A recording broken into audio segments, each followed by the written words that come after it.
Le principal défi qui se pose aujourd'hui en France, me semble-t-il, c'est de réconcilier les Français avec les entreprises.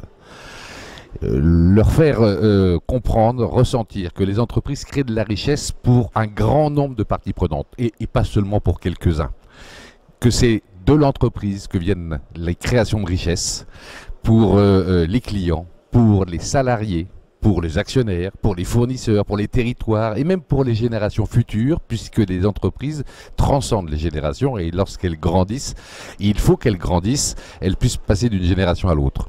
L'entreprise est un objet d'intérêt général, pas seulement un outil pour les particuliers.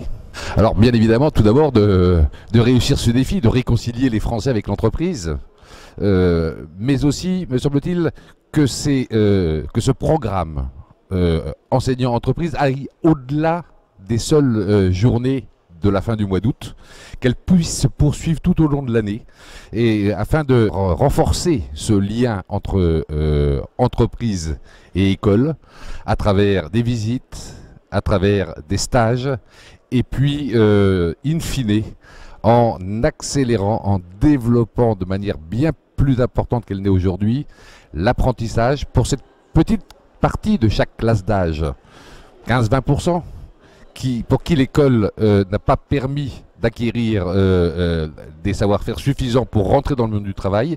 L'apprentissage est une deuxième manière de le faire, et là, les entreprises ont un rôle clé à jouer.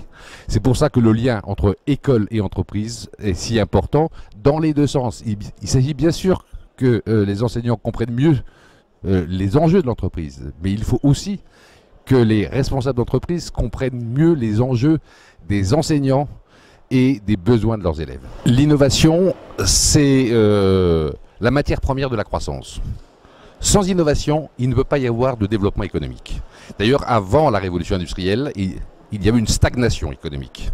C'est donc l'innovation qui amène le développement et la croissance.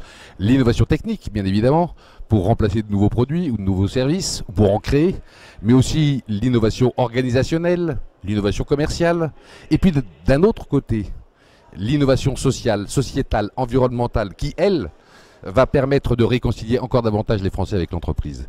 L'innovation est donc le moteur numéro 1 du fonctionnement de l'économie et des entreprises, et bien sûr la clé du développement et de la croissance.